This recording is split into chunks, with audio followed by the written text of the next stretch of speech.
Okay, this is part 2 of enlargements. The only difference here is we're going to look at enlargements where your scale factor is a fraction or where it might be negative. The method is exactly the same, and you'll see it just builds on enlargements 1.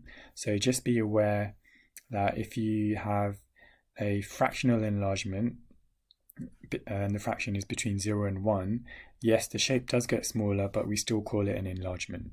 So here's an example here. Enlarge the shape by a scale factor 1/3, about the center 3, 9. So the question pretty much seems like this question's in part 1. So we're going to go 3 across, 9 up.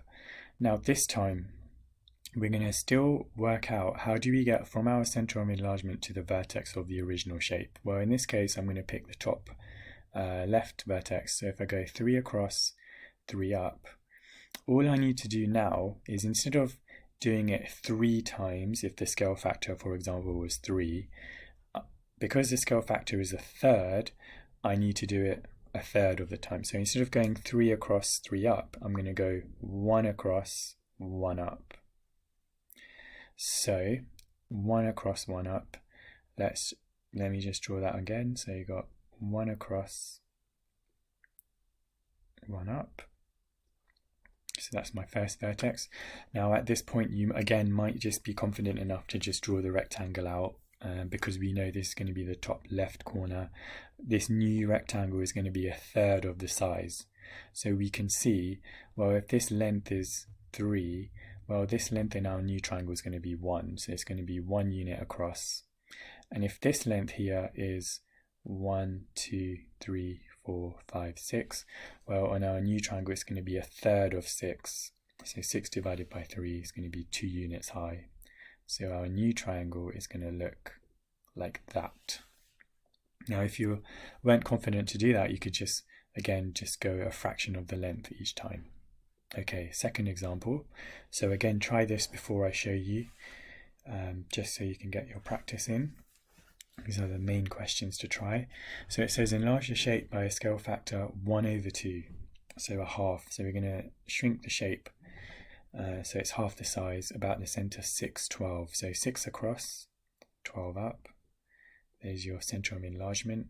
Now we're going to figure out how can we go from the center of enlargement down to that vertex. Well, it's a drop of, it goes from 12 to 6, so it's 6 units. Now a half of 6 is 3, so we're only going to go 3 units across, 3 units down. We're going to try this time with this vertex here. So this time we're going to go 6 across, 6 down. So on our new triangle, instead we're going to go 3 across, 3 down. Now in this case we can see we have enough information to draw the rest of the shape. So if that length here is 6 and that length here is 3, well, that height there of 4 becomes 2. And we've got our shape. Okay, next shape. Enlarge the shape by a scale factor -2, about the center 8, 4. So first, let's just work out where the center of enlargement is. So 8 across, 4 up. Now, what do you think you need to do when you have a negative scale factor? Exactly. You just go in the opposite direction. So this time around, let's work out this vertex here. So we're still going to go to our original vertex. So you go 1 down, 2 across. You could also have just done it the other way as well. You could have just done 2 across and then 1 down. We'll do it that way just for variation. So 2 across, 1 down. Now what I'm going to do is the same thing in the opposite direction twice, because the scale factor is -2. So instead of going 2 left, 1 down, I'm going to go 2 right, 1 up, 2 right, 1 up. So that's my vertex there. Now in this case, when you have negative scale factors, it's much like when you have finding centers of rotation with trial and error. You might be able to visualize it, but the mistakes are more common than you might imagine. So it's best to not take too many risks with this and actually just do another vertex, maybe even all 3 vertices. So in this, let's do this vertex down here. So if I'm going 3 down, 2 left, instead I'm going to need to go 3 up, 2 right, 3 up, 2 right. So there's my next vertex. And then I'm finally going to look at this vertex here. So if I'm going 3 down, instead I'm going to go 3 up, 3 up. So there is my shape. And I just connect all the points up. So the thing you may have noticed here, so I'm just going to clear up my working outlines and just put the answer in there. So the thing you will have noticed is, one, the shape has gotten twice as big, but it's also been reflected because it's got a negative scale factor. We wouldn't call this a reflection though. It's not actually a reflection. In a reflection, the size doesn't change in the reflection. So just be aware of that. It is an enlargement by a scale factor -2 about the center 8,4. Here's another example. Enlarge the shape by a scale factor -1 about the center 7,4. So first of all, find the center of enlargement, 7 across, 4 up. We're going to go from our center of enlargement to our shape. And I'm going to pick this vertex. It doesn't matter which one you pick. So I'm going to go 1, 2, 3, 4, 4 up, 1 left. My scale factor is -1, so I'm going to do the opposite once. So instead of going 4 up, 1 left, I'm going to go 4 down, 1 right.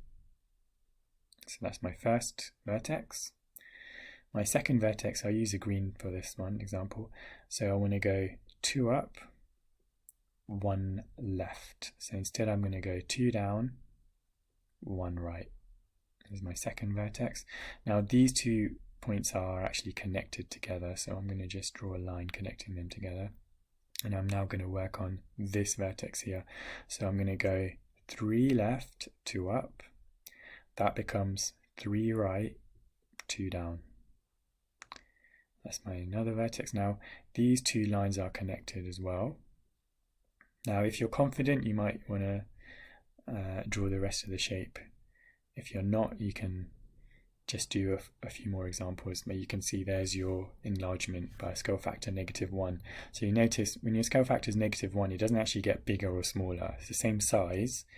Technically, we've also just rotated it by 180 degrees about this point here. But the shape is the same size, it's just in a different orientation. Right, this example here, describe this transformation from A to B. So to find the center of enlargement here, we're going to need to draw the ray lines again, just like before. And we're going to see where do they actually end up meeting up. So let's just draw that there. This is going to go there, and then this is going to go there. And we can see they happen to meet at 4, 1. And the scale factor goes from a length of 1 to a length of 4. So scale factor is 4. Scale factor, oh, I read that the wrong way. So it should be, we're going from A to B, not from B to A. So the center of enlargement doesn't change. It's still 4, 1. But we're going to go from A to B. So it goes from a length of 4 to a length of 1. So the scale factor is 1/4, not 4. So that is again a common mistake. Question 6. Okay, describe the single transformation from A to B. So we want to go from A to B. So you can see the shape's gotten smaller. We're going to draw our ray lines. And we're going to draw our ray lines here. And get another one here. And we can see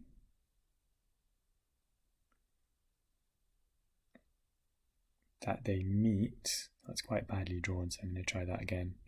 You can see that they meet about there.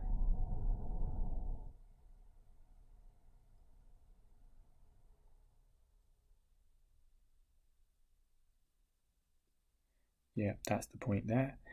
You can even pick out a middle of the edge of this shape here, and you can see actually it's just going to go straight up like that. So our center of enlargement is there, and we can see we're going from A 2b.